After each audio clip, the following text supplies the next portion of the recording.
পৰকীয়া প্ৰেমৰ বাবে স্বামীক হত্যা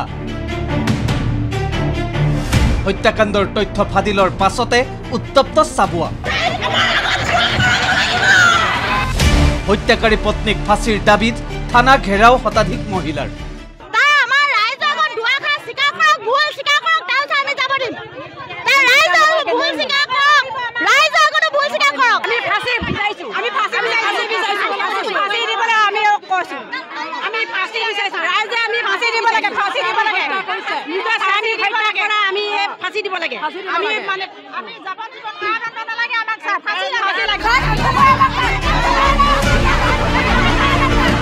অবৰোধ কৰিলে ৰাষ্ট্ৰীয় ঘাইপথ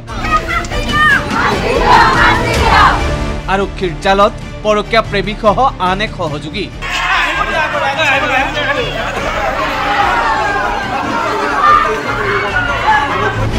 কেমেৰাৰ সন্মুখত বিস্ফোৰক স্বীকাৰোক্তি আমি পোৱাৰ লগে লগে তেখেতক হত্যা কৰিছে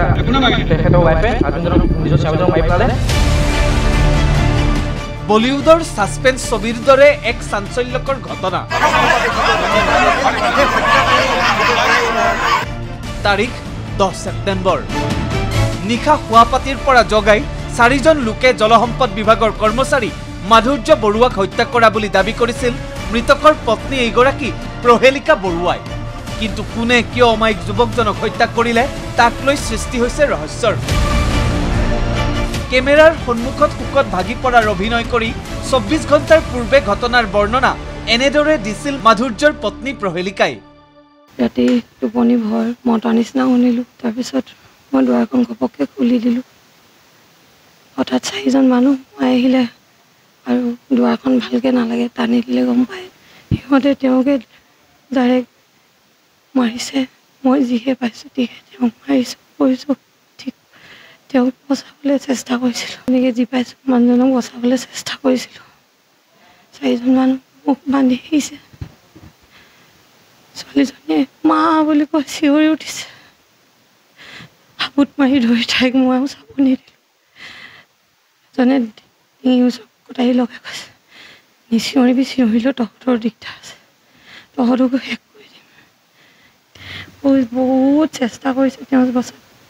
টোপনি ভৰত মানুহে যদি কিবা এটা কৰে মানুহে ঘপককৈ কিবা এটা কৰিব কেতিয়াও নোৱাৰে নহয় যিমানখিনি পাৰিছে তেওঁ যুঁজিছে ময়ো পাৰিছোঁ এজনী মাইকী মানুহ 4টা মতা মানুহৰ লগত যুঁজাটো বহুত দিগদাৰ আপোনালোকেতো জানে এজনী মাইকী মানুহে মই কি কৰিম কিমান সাহসত যুঁজিছোঁ কিন্তু আৰক্ষীৰ তদন্তত ৰহস্যৰ ভেদ ভাঙিবলৈ বেছি পৰ নালাগিল নাম যেনে কামো তেনে আছিল প্ৰহেলিকাৰ আৰক্ষীৰ জালত পৰে প্ৰহেলিকাৰ অবৈধ প্ৰেমিক ময়ন্ত গগৈ আৰু তেওঁৰে সহযোগী আন এজন যুৱক দুয়োৰে ভাষ্যত ফাদিল হ'ল প্ৰহেলিকাৰ ষড়যন্ত্ৰ সমগ্ৰ হত্যাকাণ্ডৰ স্ক্ৰিপ্টিং পৰিচালনা অভিনয়ৰ আঁৰত আছিল প্ৰহেলিকা বৰুৱা শুৱাপাতিতে নিচাযুক্ত দ্ৰব্য খুৱাই প্ৰহেলিকাই প্ৰথমে অচেতন কৰিছিল মাধুৰ্যক তাৰ পাছত সমগ্ৰ ঘটনাক হত্যাকাণ্ডৰ ৰূপ দিবলৈ চুকা অস্ত্ৰ আৰু ধুমুচেৰে মৰিয়াই প্ৰহেলিকাই হত্যা কৰিছিল স্বামী মাধুৰ্যক এইটো কৈছোঁ যে আমাক মাত্ৰ মানে আত্মহত্যা কৰি দিম বুলি ক'লে আমি পোৱাৰ লগে লগে তেখেতক হত্যা কৰিছে তেখেতৰ ৱাইফে আজনজনক নিজৰ স্বামীজনক মাৰি পেলালে তাৰপিছত কৈছে যদি তহঁতি যদি এতিয়া যদি ইয়াত চিঞৰ বাখৰ কৰি দিওঁ তহঁতক ফচাই দিম বুলি ক'লে আমাক কোন কোন গৈছিল আমি 2জন গৈছিলোঁ 4জন নহয় 2জন মানুহজনী মিছা কথা কৈছে মানুহজনক নিজৰ মানুহজনীয়ে মাৰিছে 4জন নহয় 2জন মানুহজনী মিছা কথা কৈছে মানুহজনক নিজৰ মানুহজনীয়ে মাৰিছে তোমালোকে মই পিছত কৈছে নে আগতে তোমালোকে মই পিছত কৈছে নে আগতে ক'লা আমি যাওঁতে মানুহজন অট'মেটিক মানে একো হুচ নাই তেতিয়ালৈকে কেনেকৈ পিল টেবলেট দিছিলে তুমি লৈ গৈছিলা চিভিন টেবলেট মোক বহুত নম্বৰ ক্ষেত্ৰত এইটো সুধিছে যে তোমালোকৰ তোমাৰ স্বামী তুমি ফোন কৰি কিনি অথচ এদিন পূৰ্বে ওলটাই মাধুৰ্যই গোপন কথা লুকোৱা বুলি কৈ আৰক্ষী আৰু পৰিয়ালক বিপথে পৰিচালিত কৰিবলৈ চেষ্টা কৰিছিল প্ৰহেলিকাই তেওঁ কিবা আছিলে যিটো আজিলৈকে মোক কোনোদিনে একো এটা নক'লে মই বহুত জানিব চেষ্টা কৰিছিলোঁ মাজে মাজে কয় মই মৰিলে তুমি কাৰ লগত থাকিবা কি কৰিবা তুমি কেনেকৈ জীয়াই থাকিবা মই কওঁ কি ফাল্টু কথা কোৱা আছোঁ নহয় ছোৱালী আছে মই আছোঁ আমি লগে ভাগে থাকিম নহয় তুমি যি টি কথা নক'বাচোন মৰিলে জানো তুমি থাকিব পাৰিবা কেতিয়াবা ধেমালি চলাইও কয় কিবা কয় মই জানিবলৈ চেষ্টাও কৰোঁ এনেই ঘূৰিছোঁ আকৌ এনেকৈ কৈ থৈ দিয়ে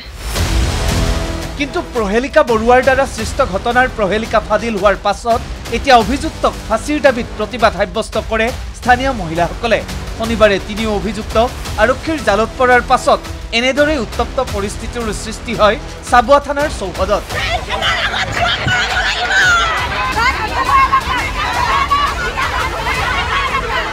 চাবুৱাৰ পৰা লক্ষীনন্দন শইকীয়া আৰু দিব্যজ্যোতি লাহনৰ ৰিপৰ্ট ND24।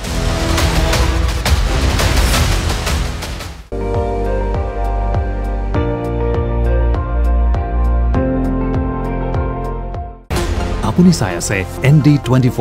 সৰ্বশ্ৰেষ্ঠ নহয় সৰ্বোত্তমৰ দৌৰত।